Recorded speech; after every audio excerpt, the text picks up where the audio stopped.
जय जिनेंद्र. पूर्णार्घ जैन ग्रंथवाचन अर्घ 5 भाग 70. कथावस्तू. आदिपुराणाच्या कथेचे प्रधान नायक आदी तीर्थंकर ऋषभदेव व त्यांचे पुत्र भरत चक्रवर्ती हे आहेत. या दोन शलाका पुरुषांच्या जीवनाशी संबंध असणाऱ्या अनेक कथा वर्णिल्या आहेत. या महाग्रंथाची कथा 47 पर्वांमध्ये रचलेली आहे. पहिल्या 2 पर्वात वक्ता, श्रोता, लक्ष्मण पुराण, श्रवणफल इत्यादींचे वर्णन आहे. शेवटचे कुलकर नाभिराजाच्या वेळी कल्पवृक्षाचा सर्वत्र प्रकाश होता. कल्पवृक्षापासून सर्वांना यथेच्छ पदार्थ मिळत असत. परंतु कालांतराने कल्पवृक्ष नष्ट झाले. त्यामुळे प्रजेमध्ये व्याकुळता वाढली. सर्व लोक दुःखी होऊन नाभिराजाकडे जाऊन स्वास्थ्य व्यवस्था करण्याविषयी विनवू लागले. नाभिराज 14वे कुलकर होते. त्यांनीच धान्य, फळे, इक्षुरस इत्यादींचा उपयोग कसा करावा याचे ज्ञान दिले. यापुढे मातीचे भांडे करून त्यात स्वयंपाक करावा याची आवश्यकता सांगितली. प्रजा शांतीने राहावी म्हणून न्यायव्यवस्था सांगितली. 4थ्या पर्वात गांधील देश व अलकेचे वर्णन केले आहे. या नगरीचा राजा अतिबल विद्याधर व त्याच्या मनोहरा नावाच्या राणीचे वर्णन यात केले आहे. आपला मुलगा महापाल यास विरक्तीनंतर राजा अतिबलाने राज्य दिले. महामती संभिन्नमती भोगोपचारमध्ये लीन झाला. 5व्या पर्वात महाबलीची विरक्ती व संलेखनेचे वर्णन आहे. तो तपप्रभावाने ईशान स्वर्गात ललितांग नावाचा देव झाला. 6 महिने बाकी असताना ललितांग दुःखी अवस्थेत होता. पंचनमोकार मंत्राचे स्मरण करीत स्वर्गाचे आयुष्य पूर्ण करून ललितांग पुष्पकलावती देशातील उत्पलखेट नावाच्या नगराचा राजा वज्रबाहू झाला व त्याची पत्नी स्वयंप्रभा मृत्यू पावून पुंडरीकिणी नगरीची राजाच्या घरी श्रीमती नावाची मुलगी झाली. श्रीमतीला पूर्वभवाचे स्मरण होते व ती ललितांगांच्या प्राप्तीसाठी वृत्तसंकल्प झाली. 7व्या पर्वात ललितांगाचा जीव वज्रसंघ महापूत चैत्यालयात येतो व त्याच्या दृष्टीस तो चित्रपट येतो. पूर्वभवाचे स्मरण होऊन त्याचा जीव स्वयंप्रभेला प्राप्त करण्यासाठी अधीर होतो. पंडिताचार्याला तो एक चित्रपट देतो. त्या दोघांचे पुन्हा मिलन होते. 8व्या सर्गात वज्रसंघ व श्रीमतीच्या भोगोपभोगांचे वर्णन आहे. चारण मुनींना वज्रसंघ आहारदान देतो.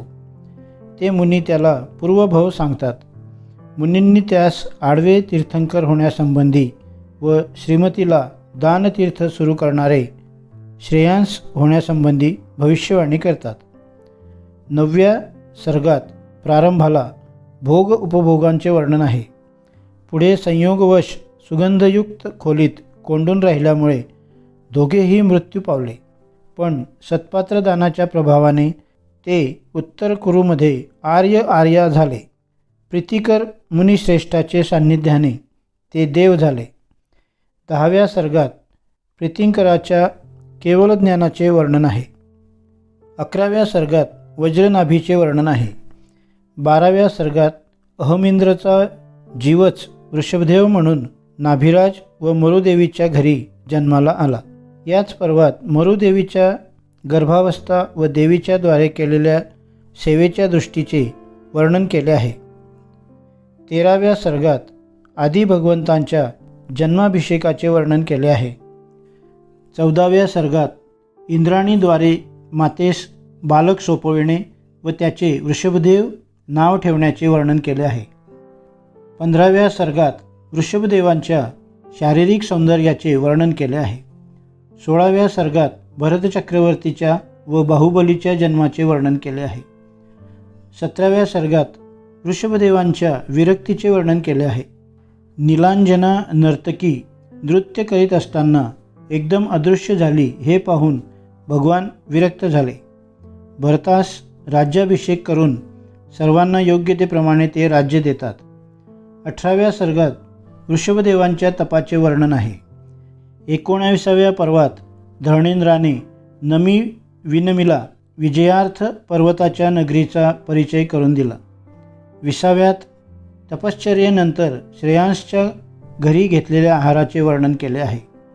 21व्या पर्वात ध्यानाचे, 22व्यात ज्ञानप्राप्तीचे, 23व्यात इंद्राद्वारे वृषभदेवांची स्तुती व 24व्या पर्वात भगवंतांच्या दिव्य ध्वनीचे वर्णन केले आहे. 26व्या पर्वात चक्ररत्न पुत्रोत्सव वर्णन व 27व्या पर्वात गंगा व वनशोभेचे वर्णन केले आहे. 28 ते 46 सर्गापर्यंत चक्रवर्तींचा विजय, दक्षिण दिशेकडील प्रयाण, दक्षिण विजय व पश्चिम दिशेकडे प्रयाण, लवण समुद्रापर्यंत जय, उत्तर दिशेचे प्रयाण, नागजाती विजय, भरत चक्रवर्ती दिग्विजय, भरत बाहुबली युद्ध वर्णन, क्रिया संस्कार वर्णन, राजनीती वर्णाश्रम वर्णन, जयकुमार सुलोचना स्वयंवर, जयकुमार विरक्ती, चक्रवर्ती दीक्षाग्रहण, ऋषभदेवांचे कैलास पर्वतावर निर्वाण इत्यादी घटनासूत्र कथेत गुंफले आहेत. आदिपुराण व समाजदर्शन. आदिपुराणाच्या निर्मितीचा विषय स्थूल रूपाने भगवान ऋषभदेव व भरत चक्रवर्ती हा जरी असला तरी त्यातून त्यावेळचा समाज व सामाजिक संस्थांचा इतिहास दृष्टीस पडतो. समाजाची निर्मिती मानव समूहाचे रक्षण व त्याचे आदर्श निश्चित करण्यासाठी होते. या निर्माण कार्यात मानवी आचार व्यवहार व मानाचे स्थान प्राप्त करण्याची प्रवृत्ती ही कारण आहे. जैन स्तोत्र साहित्याचे आलोचनपर अध्ययन. ग्रंथाची पूर्वपीठिका. प्रस्तुत ग्रंथ हा जैन स्तोत्र साहित्याचे समग्र रूपाने अध्ययन करणारा जैन साहित्यातील आद्य ग्रंथ आहे. जैन धर्मातील असंख्य प्रकाशित, अप्रकाशित व ताडपत्राने जिनमंदिरात विद्यमान असलेली अशी असंख्य स्तोत्रराशी मौक्तिक मण्याप्रमाणे जैन वाङ्मयात इतस्ततः विखुरलेली आहे. या स्तोत्रराशीतील कनिवय, मौलिक व उपयोगी असे स्तोत्र गीत आतापर्यंत कुठेच प्रकाशित झाले नाही असे नव्हे. मराठी भाषेत भक्तितरंग म्हणून अहमदाबादहून प्रसिद्ध झालेल्या पुस्तकांचे संपादन व मराठी भाषांतर करणारे श्री क्षीरसागर सर्वांच्या परिचयाचे आहेत. त्यांचा प्रयत्न काही लोकप्रिय स्तोत्रांचा परिचय देणे इतका सीमित आहे. पंडित पन्नालाल साहित्याचार्यांनी पण पंचस्तोत्र म्हणून भक्तामरादी 5 स्तोत्रांचे प्रकाशन केले आहे व जैन स्तोत्र साहित्यातील भक्तिरसाची प्रचिती करविण्याचा स्तुत्य प्रयत्न केला आहे. याशिवाय संग्रहात्मक पद्धतीचा अवलंब करणारी जिनवाणी संग्रह या संग्राह्य ग्रंथात कनिवय स्तोत्रमालिका आलेली आहे, ज्याचा उपयोग कोणताही जैन भक्त प्रतिदिवशी केल्या वाचून राहणार नाही.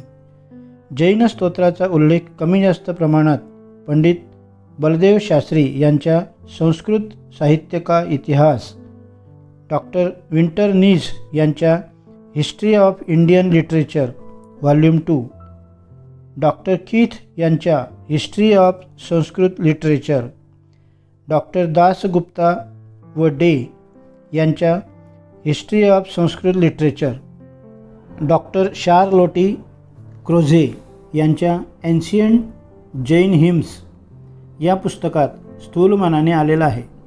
पण जैन स्तोत्रांचा हा उल्लेख इतका त्रोटक व अपुरा आहे की त्यामुळे जैन साहित्यात केवळ भक्तामरादी प्रसिद्ध काही स्तोत्राशिवाय स्तोत्रसंख्या नसावी व असलीच तर ती विविध विषयांचे निरूपण करणारी नसावी येथपर्यंत शंका यावी. केवळ काही स्तोत्रांची इतस्ततः उदाहरणे वापरल्याने अथांग स्तोत्र निर्मितीची व त्यातील विकासाची कल्पना येणे शक्य नाही. जैन स्तोत्र ही जैन साहित्यातील अखंडपणे ज्ञानप्रवाह जिच्यातून वाहतो अशी ज्ञानगंगा आहे असे म्हटले तर हा निष्कर्ष काढावयास आम्हाला समग्र अध्ययन करून त्याचे भारतीय साहित्यात काय स्थान हे दाखविणाऱ्या ग्रंथाची जरुरी आहे. प्रस्तुत प्रबंध ही आवश्यकता पूर्ण करण्यास समर्थ आहे. तद्वत जैनांचा इतिहास, धर्म, दर्शन, राजनीती, आचारसंहिता इत्यादी विषयांना अनुलक्षून केलेले सखोल अध्ययन प्रस्तुत करण्यास समर्थ आहे. ही आवश्यकता या ग्रंथाने पूर्ण होईल ही केवळ आमची आकांक्षा नसून तो आत्मविश्वास घेऊन जैन समाजातील सामान्य कोटीच्या जिनानुयायासही सदरहू ग्रंथ उपयोगी ठरावा या सद्भावनेने याचे प्रकाशन होत आहे. वास्तविक पाहता जैन स्तोत्रांचे सर्वांगीण अध्ययन व्हावे ही मनीषा जरी अनेक वर्षापासून असली तरी तिला चालना देण्यास कारणीभूत झालेले भूतपूर्व डायरेक्टर वैशाली विद्यापीठ व सध्या जबलपूर येथील संस्कृत, पाली व प्राकृत विभागाचे विद्यमान प्रमुख डॉक्टर हिरालाल जैन हेच आहेत. त्यांच्या उल्लेखाप्रमाणे जैन स्तोत्र हा सामान्य जनास रुचकर विषय असूनही आतापर्यंत त्या बाबतीत कोणीही सर्वांगीण अध्ययन केलेले नाही. या अध्ययनाने जैन साहित्याची अभिवृद्धी तर होईलच, पण त्याचबरोबर जैन काव्य रसिकासही काव्यानंद लुटण्याचे समाधान होऊन जैनांच्या सांस्कृतिक अध्ययनाचे श्रेय प्राप्त होणार आहे. त्यांचे शब्द हे आज्ञा म्हणून स्वीकारून हा विषय PhDच्या प्रबंधासाठी म्हणून तयार केला आहे. Doctor A.N. उपाध्ये यांच्याशी ज्यावेळी या विषयासंबंधी सुतोवाच केले त्यावेळी त्यांनीही आपल्या अमूल्य ग्रंथसंपत्तीतून पाश्चात्य विद्वानांनी स्तोत्र अध्ययनाने दालने कशी उघडली आहेत याचे विवरण केले. डॉक्टर शुभ्रिंग नावाच्या विद्वानाने तर जैन स्तोत्र लिटरेचर म्हणून समग्र स्तोत्रांची साहित्यपूर्ण रचना दर्शवून भारतीय साहित्यात मोलाची भर घातली आहे. त्यासंबंधीचा जर्मन भाषेमध्ये असलेला लेख डॉक्टर A.N. उपाध्ये यांनी पुरवला त्याबद्दल त्यांचा मी अत्यंत ऋणी आहे.